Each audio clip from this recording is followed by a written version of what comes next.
നമസ്കാരം, ഛോട്ടാബിനാണ്. വാഹനം ഓടിക്കുന്നവർക്കും കാൽനട യാത്രക്കാർക്കും അറിയാവുന്നൊരു കാര്യമാണ് സീബ്ര ലൈനുകൾ. നമ്മുടെ റോട്ടിൽ ജംഗ്ഷനിലൊക്കെ സീബ്ര ലൈനുകൾ ഇട്ടിരിക്കുന്നത് നമ്മൾ എല്ലാവരും കാണാറുണ്ട്. ഈ സീബ്ര ലൈനിലൂടെ ഒരു കാൽനട യാത്രക്കാരൻ നടന്നു പോകണമെങ്കിൽ ഈ യാത്രക്കാരൻ ആദ്യത്തെ കാൽച്ചുവട് എടുത്തു വെക്കുമ്പോൾ തന്നെ റോഡിന്റെ ഇരുവശത്തും ഉള്ള വാഹനങ്ങൾ അതിന്റെ തൊട്ടടുത്ത് കാണുന്ന ലൈനിന്റെ മുൻവശത്തായിട്ട് നിർത്തിത്തരണമെന്ന് ഒരു നിയമം ഉള്ളതായിട്ട് നമുക്ക് എല്ലാവർക്കും അറിയാവുന്ന ഒരു കാര്യമാണ്. എന്നാൽ പല ആളുകളും അത് പാലിക്കാറില്ല. എന്നാൽ ചിലര് വാഹനങ്ങൾ കൃത്യമായി നിർത്തിത്തരികയും നമ്മളെ അതിലൂടെ കടന്നു പോകാൻ അനുവദിക്കുകയും ചെയ്യാറുണ്ട്.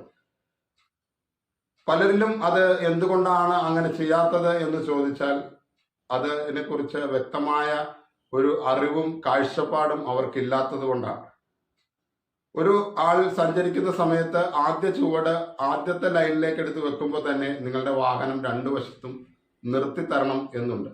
അങ്ങനെ നിർത്തി തന്നു കഴിഞ്ഞാൽ ഈ കാൽനട യാത്രക്കാരന് സുഗമമായി ആ റോഡിലൂടെ ക്രോസ് ചെയ്ത് കടന്നുപോയി വലിയ അപകടങ്ങൾ ഒഴിവാക്കി പോകാൻ കഴിയുന്നതാണ്. നിങ്ങളെല്ലാവരും വളരെയേറെ ശ്രദ്ധിക്കേണ്ടതുണ്ട്. കാരണം ഓരോ ജീവനും വിലപ്പെട്ടതാണ്.